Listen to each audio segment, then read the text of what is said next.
Mauritius, a tropical island in the Indian Ocean. And it's here, halfway around the globe, we will get to see some of the work done by the Durrell Wildlife Conservation Trust. On day one, we're taken to camp. It's situated in Mauritius's national park, Black River. A third of the flora and fauna in Mauritius is unique to the island. Some species have already gone the way of the dodo. Gerald Durrell set about rescuing what he could. Now, just close to camp, you can see the forest, and it's a very attractive forest, but mostly you can see these shiny plants, they're guavas. Now, they're not native to Mauritius, along with many other plants in the forest. What they actually do is they stop the native plants from growing, and some of those native plants are only found in Mauritius, and they are becoming extinct. A lot of these are endemic species not found anywhere else, and once they go missing forever. It's not as if you can go to the next island or the next continent and you can bring them back. That's not possible. And the fact that they've adapted, they've evolved to the conditions that are here makes them further special. The famous pink pigeon roams freely here. It's almost 30 years since its story began. When I first went out with Jerry, when was that? It was at the end of the 70s, and the pink pigeon was our big conservation project at that time. And I remember we were there on the very day that we released the first pigeon, and that was so significant. And you know, Jerry was standing in front of the aviary, and there was a little sort of dodgy string that he had to pull to open the flap to let the pigeon out. Of course, the string broke, and everybody rushed around and tried to find another piece of string. When a species is endangered, a specific plan has to be devised, not only to breed the animal, but to learn about it. Unfortunately, I think I brought a little of the British weather with me today. I don't know if you can hear it, but it's raining quite heavily here, so we're sheltering in one of 7 camps that are dotted around the island. Now, the idea of these camps is that the biologists can study the animals and actually live with them. That way they've got a better chance of really understanding their behaviour and hopefully saving the species.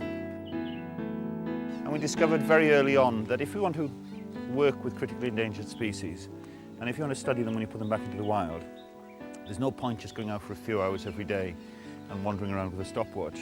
You've actually got to get inside their brains. You've got to understand how those birds are interacting in the wild, and you've got to really become that you understand them intuitively. And the only way to do that is to live with your animals. And of course, Gerald Durrell was a great believer in that. A small number of birds came from the Jersey Zoo, and it's nice to think that birds that were born on the island of Jersey, their ancestors are now flying around in Mauritius. But not only have some of the birds literally come a long way, but the species itself has come on leaps and bounds since it first began in Jersey. Dave Wills is in charge of the project here at camp. The management we're doing now and the work we're doing with disease and the predators and things like that they have to deal with, the pink pigeon is now, the population's coming back. And it's literally, like they say, from the brink of extinction. Where else in the world will R2-D2 meet Hermione Granger? What we're doing is monitoring them regularly, keeping a really close eye on the population so that we actually know every individual bird.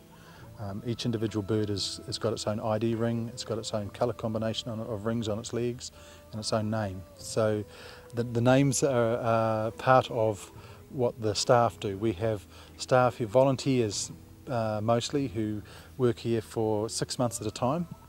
They come here when they're working with the birds, they handle the birds, they put the rings on, they get to give them a name. The pigeons are tagged and weighed regularly to check that they're healthy. It's all done with a little help from the volunteers. Many of them learn their skills back in Jersey. I think Jersey was very valuable, mostly because it's where the worlds meet. It was really neat. I had the opportunity to work with 6 other students there and exchange a lot of ideas and get some world-class training, actually how to work with endangered species and how to do some of the techniques that are used around the world and bring those and put those in practice in Mauritius.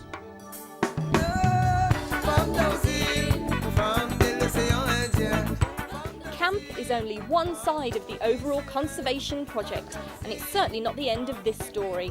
Tomorrow we'll be getting up close and personal with some rather tame birds and visiting a smaller island to get a real feel for how Mauritius may have looked in the days of the dodo.